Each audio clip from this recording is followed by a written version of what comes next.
اللہ سے قربت کے لیے خاص ہے رمضان، ہر صاحب ایمان کی میراث ہے رمضان۔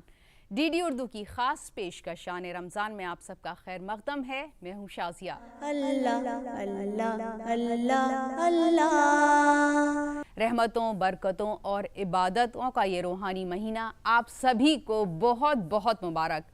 ماہ رمضان کی اس خصوصی پیشکش میں ہم نے آپ کے لیے خصوصی اہتمام کیا ہے۔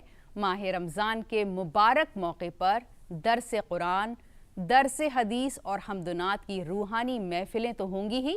ہمارے اس پروگرام میں آپ کو ہندوستان کی اس عظیم الشان روایت میں وہ نمایاں رنگ بھی دکھنے والے ہیں جس مشترکہ تہذیب کے لیے یہ ملک پوری دنیا میں جانا اور پہچانا جاتا ہے۔ آپ اس پروگرام کے ذریعے ماہر دین کی زبانی سنیں گے، رمضان سے متعلق مسائل بھی، اور ملیں گے ان نمائندہ لوگوں سے جن کے دامن میں بسی ہے ہندوستان کی مشترکہ تہذیب کی دل کو معطر کر دینے والی خوشبو۔ لیکن ہمارے اس گلدستے میں آپ کے لیے ایک تحفہ اور ہے، اور وہ ہے ہم سب کی آپا ڈاکٹر فریدہ خانم۔ جی ہاں، وہی ڈاکٹر فریدہ خانم۔ آپ الرسالہ کی مدیر بھی ہیں اور دختر نیک اختر ہیں مرحوم مولانا وحید الدین خان کی۔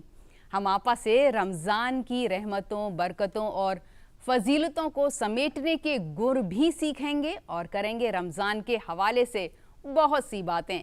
لیکن سب سے پہلے آئیے کرتے ہیں پروگرام کا آغاز اور سنتے ہیں تلاوت کلام پاک۔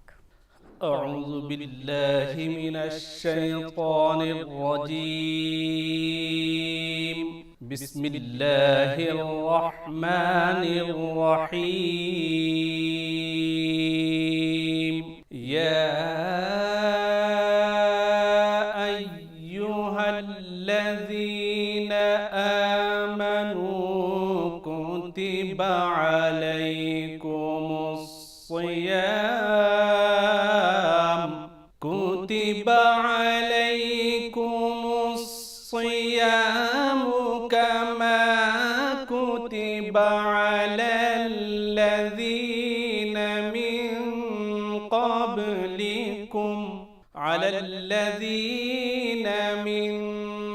قبلكم لعلكم يتقون،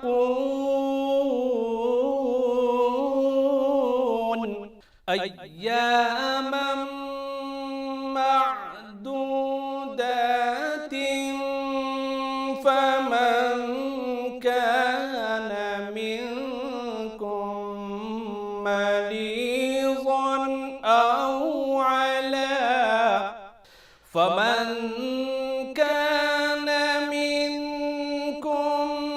مريضا أو على سفر فعدة من أيام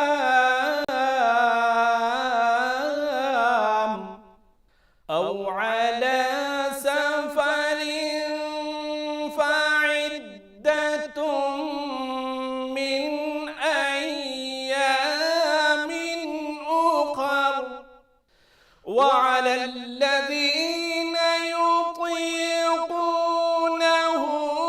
فدية طعام مسكين،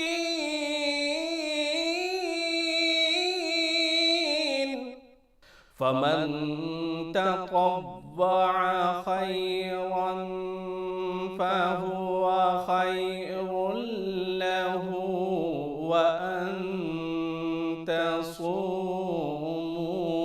وأن تصوموا خير لكم إن كنتم تعلمون۔